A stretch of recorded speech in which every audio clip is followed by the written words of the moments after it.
Hello everybody!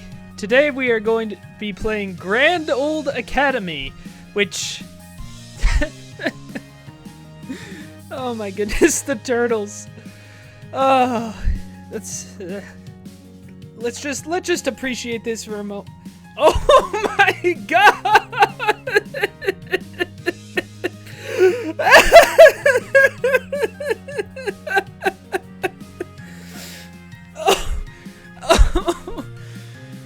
Oh no.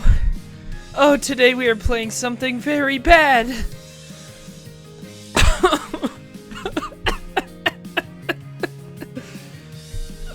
Jesus.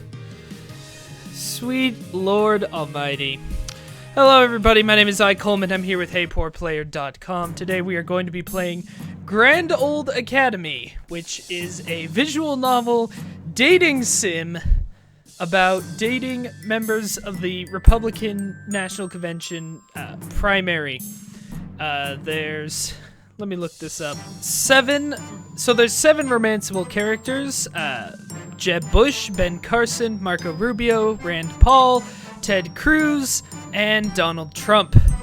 And we are going to be playing with one specific goal in mind, which is give Jeb Bush the win that he just couldn't get in real life, and romance Jeb Bush and fall in love with Jeb Bush and start a beautiful family with Jeb Bush. So let's go ahead. Since it's a visual novel, I anticipate there's gonna be a lot of areas of just sort of boring description dialogue, so I'm probably going to cut this down to just the funniest parts. This is a demo, in case I didn't mention it. This game is on Kickstarter, as you can see down here, and this is a free demo for it that just launched today. So hot off the presses, here's Grand Old Academy.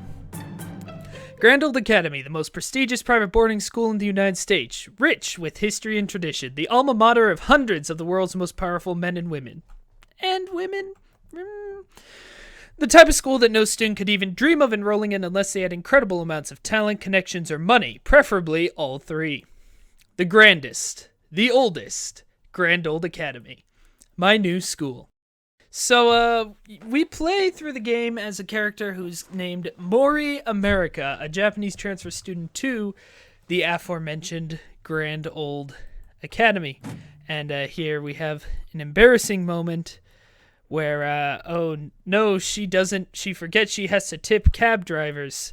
And she's a very awkward sort of student, but eventually we accidentally give him a $50 bill instead of a $5.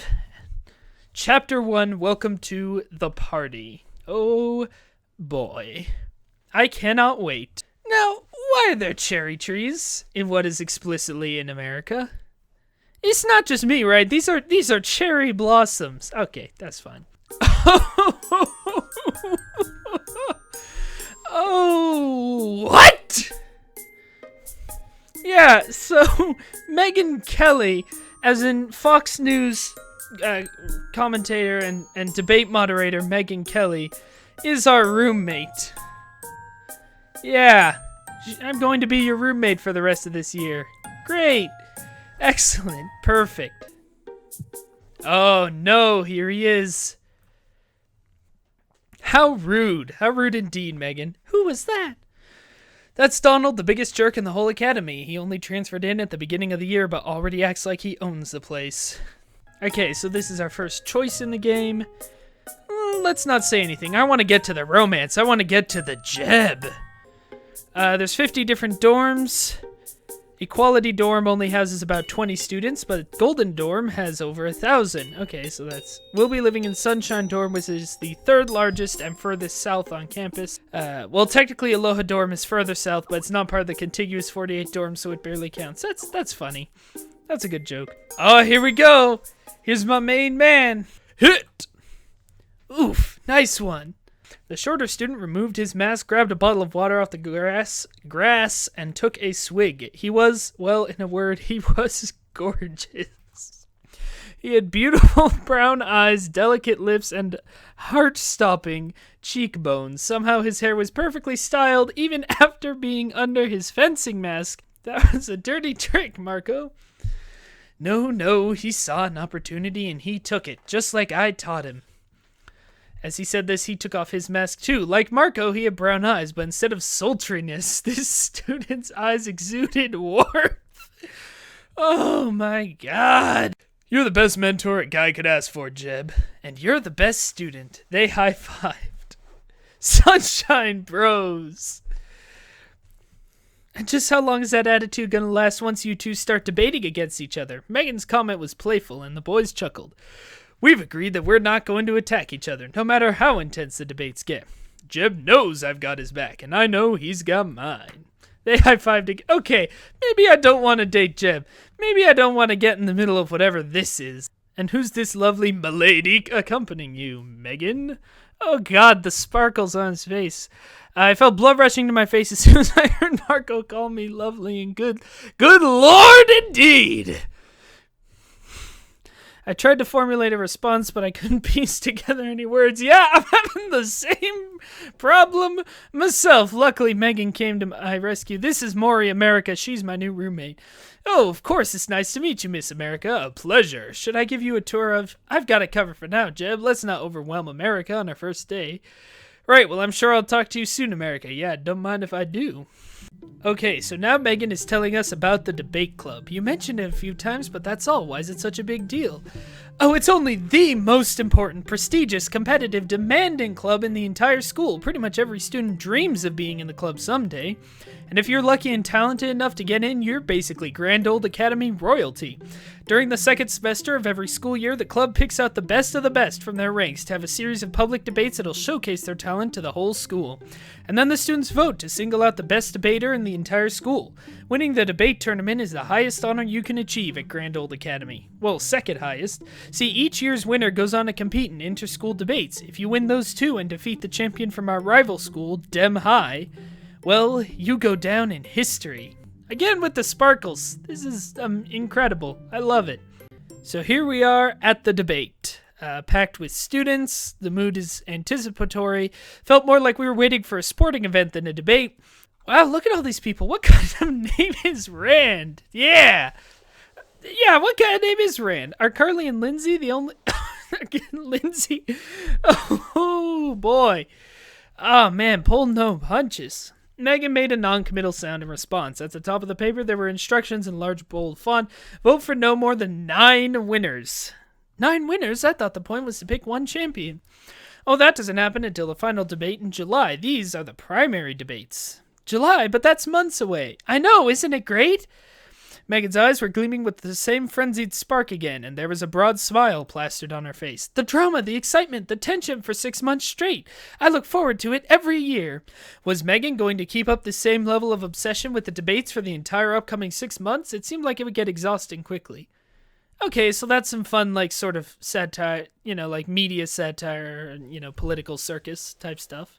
Good evening, ladies and gentlemen, and welcome to the first Grand Old Academy debate of the 2016 primaries. The crowd went wild, applauding and cheering after allowing the hubbub to ebb. The hubbub to ebb, that's fun. The announcer continued, I will be your moderator this evening as we get to know the 17 students who represent the cream of the debate club's crop. By the end of tonight, we will determine which 9 will move on to the next debate, held in historic Granite Dorm in exactly 1 month.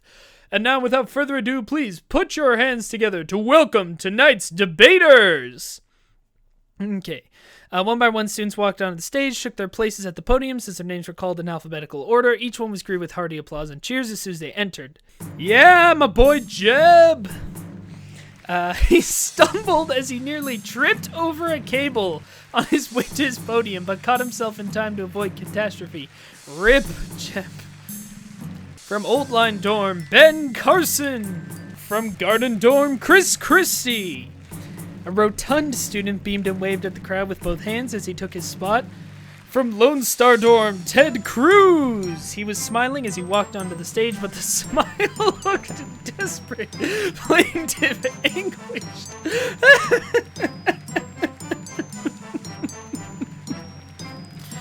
Okay, Carly Fiorina. The stretched out smile that slashed across the student's face seemed to be causing her physical pain rather than the emotional pain of Ted's smile. Oh man. Jim Gilmore.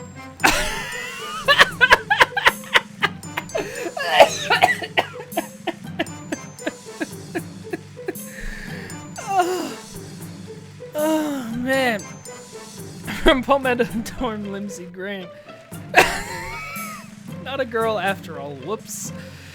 From Natural Dorm, Mike Huckabee. He came across as friendly enough, but he seemed tired, as if he knew in his heart that his best chances of winning had already come and gone. Rest in peace. Bobby Jindal. Was it possible to be too earnest? From the look on the student's face, it seems so. From Buckeye Dorm, John... Is it Kasich or Kasich? I never really paid enough attention to him to know. I'm gonna go with Kasich, because it sounds right. It was almost astounding. Well, you know, there you go. Little of impression this student made on me. George Pataki. Somehow this debater made even less of an impression on me than the former one. From Bluegrass Dorm, Rand Paul. A short boy twisted his thin lips into what almost passed for a smile as he came onto the stage, but despite his lack of natural grace, I sensed passion in his eyes. From Lone Star Dorm, Rick Perry. In sharp contrast to Rand, this student immediately struck me as a natural people pleaser. He waved and ate up the crowd's enthusiasm as he took his place. From Sunshine Dorm, Marco Rubio. As Marco came on the stage, the applause was punctuated with whistles of approval, shrill squeals, and a few cries of "We love you, Marco." From Keystone Dorm, Rick Santorum. For some reason, hearing this candidate's last name... Oh, okay, so if you don't get that joke, Rick Santorum is a pretty bad guy, and so the last time he was running, people made it so that if you Google search Santorum, the first thing that came up was a really gross graphic description of anal sex. So, that's, yeah. From Empire Dorm, Donald J. Trump. The volume of the crowd kicked up by a few decibels. A few students even stood to applaud Donald as he came onto the stage, nodding in agreement and smirking smugly as if he knew he deserved this fanfare. Oh boy. And from Badger Dorm, Scott Walker.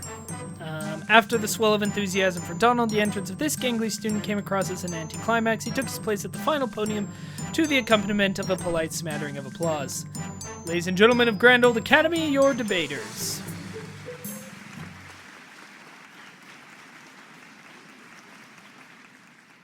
Wow, what a trip, huh, everybody? Almost as wacky as real American politics. Haha, satire! This game turned out to have enough in it that I decided to split it into 2 parts rather than try to edit a solid hour of video and get it out in one night so it'd still be timely. Will I finally get to romance Jeb? Will we fail to tear him away from little Marco? How many more Ted Cruz as the Zodiac Killer jokes can this game make? Find out by subscribing to our YouTube channel or keeping an eye on www.heypoorplayer.com for part 2 of Grand Old Academy. Take care, everyone, and have a wonderful Thursday night.